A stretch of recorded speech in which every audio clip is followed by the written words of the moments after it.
পথ আটকে এক নারীর কাছে চাঁদা চায় একটি হাতি। এতে ভয় পান ওই নারী। দৌড়ে আশ্রয় নেন পাশের একটি ফার্মেসিতে, কিন্তু পিছু ছাড়েনি বিশাল আকৃতির প্রাণীটিও। এমন পরিস্থিতিতে ওই নারীকে বাঁচাতে এগিয়ে আসেন ফার্মেসি মালিক। এতে ক্ষেপে যায় হাতিটি। এক পর্যায়ে ফার্মেসি মালিককে শুঁড় দিয়ে শূন্যে তুলে আছাড় দেয় সে, আর এতেই নাক মুখ থেতলে গিয়ে গুরুতর আহত হন তিনি। জরুরি ভিত্তিতে হাসপাতালে ভর্তি করা হলেও বাঁচানো যায়নি তাকে। মোহাম্মদ শরফুদ্দিন জীবনের রিপোর্টে বিস্তারিত জানাচ্ছেন নুসরাত জাহান কলি। প্রশিক্ষিত হাতি দিয়ে পথ আটকে রাস্তার মোড়ে মোড়ে বিভিন্ন সময় চাঁদা তোলা হয় কিশোরগঞ্জ শহরে। এলাকার দোকান কিংবা যানবাহন থামিয়ে টাকা তোলাই এই হাতির কাজ। টাকা পেলে হাতির উপরে বসে থাকা মাহুতের ইশারায় সুর দিয়ে ধন্যবাদ জানায় হাতি, কিন্তু টাকা না পেলেই ঘটে বিপত্তি। ওয়ালটন ফ্যানের অ্যারোডাইনামিক ব্লেড ঘরের কোনায় কোনায় ঠান্ডা বাতাস ছড়িয়ে হাওয়া বদলে নেয়। তবে চাঁদা না দেওয়ায় এভাবে সুর দিয়ে পেঁচিয়ে কাউকে আছাড় মারার ঘটনা এবারই প্রথম। কারণ চাঁদাবাজি নিয়ে আজকে একটা পরিবারের বাবা হারাইলো, কারো স্বামী হারাইলো, কিন্তু এই পরিবারে কি হবে? এই চাঁদাবাজি বন্ধ হওয়া দরকার। আমাদের বাচ্চারা স্কুলে যাইতেছে, রাস্তায় দাঁড়ায় টাকা উঠাইতেছে। একটা দোকানে হয়তো কোনো বাচ্চা থাকতেছে না, মহিলা থাকতেছে, টাকা উঠাইতেছে। এটা বন্ধ হবে কবে? আমি বলবো যে এই হাতি আমাদের এই যে ছোট কনজাস্টেড এলাকার মধ্যে ঢুকা, বাচ্চা কাচ্চা আছে, বয়স্ক লোক আছে, আজকে এটার একটা ভয় পেয়ে একটা বাচ্চা কাচ্চা বুদ্ধি প্রতিবন্ধীও হয়ে যেতে পারে। কোনো একটা ভয় পেয়ে একটা বয়স্ক লোক এটা দেখে স্ট্রোক করতে পারে ভয়ে।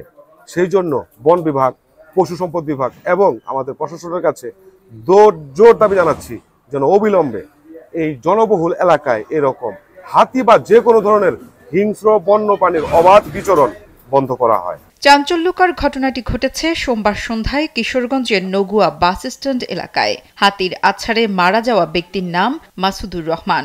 তিনি ময়মনসিংহ জেলার নান্দাইল উপজেলার সিঙ্গাইর গ্রামের আব্দুর রহমানের ছেলে। এ ঘটনায় হাতি ও তার মালিক রিয়াজুল মোল্লাকে আটক করেছে পুলিশ। সে গোপালগঞ্জ সদর উপজেলার বাসিন্দা। ঘটনাটি নিয়ে এলাকায় বেশ উত্তেজনা বিরাজ করছে। জানা যায়, কিশোরগঞ্জের রাস্তাঘাট ও দোকানে হাতি দিয়ে চাঁদাবাজির ঘটনা প্রায় দেখা যায়। মানুষকে ভয় দেখিয়ে জোর করে আদায় করা হয় চাঁদা। ঘটনার দিন সন্ধ্যার আগে হাতি নিয়ে রিয়াজুল শহরের নগুয়া এলাকায় ঢুকে দোকানপাট, পথচারী ও চালকদের কাছ থেকে টাকা নিচ্ছিল। এতে রাস্তায় চলাচলকারী নারী ও শিশুরা বেশ ভয় পেয়ে যায়। ভুক্তভোগী মাসুদুরকে হাতি যখন সুর দিয়ে আছাড় দেয়, তখন ভয়ে এদিক সেদিক সবাই ছোটাছুটি শুরু করে।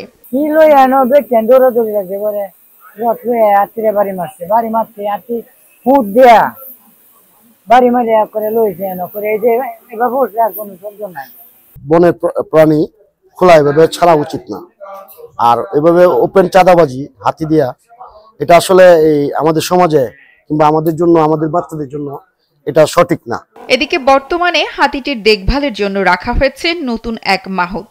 তার দাবি, রাজা নামের এই হাতিটি খুবই ঠান্ডা মেজাজের। তাকে উত্তেজিত করার ফলে এমন মর্মান্তিক ঘটনা ঘটেছে। রাজা হাতি মনে হয় খুব ঠান্ডা, খুব শান্ত। হাতি কারো মারবো না, মারবো না।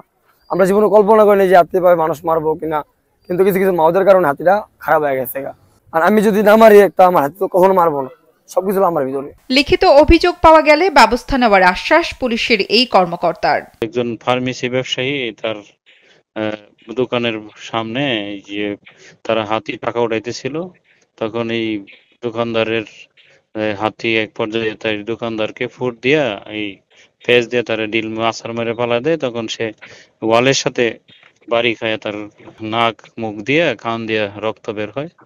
তাৎক্ষণিক তাকে ঢাকা মেডিকেল, প্রথমেই সৈয়দ নজরুল, তারপর ময়মনসিংহ, তারপর ঢাকা মেডিকেল নিয়ে যায়। আজকে চিকিৎসাধীন অবস্থায় সে মারা গেছে। উক্ত ঘটনায় যে হাতির উপরে যে ছিল, হাতির সাথে ছিল মাহুদ বলে, তাকে আমরা আটক করছি।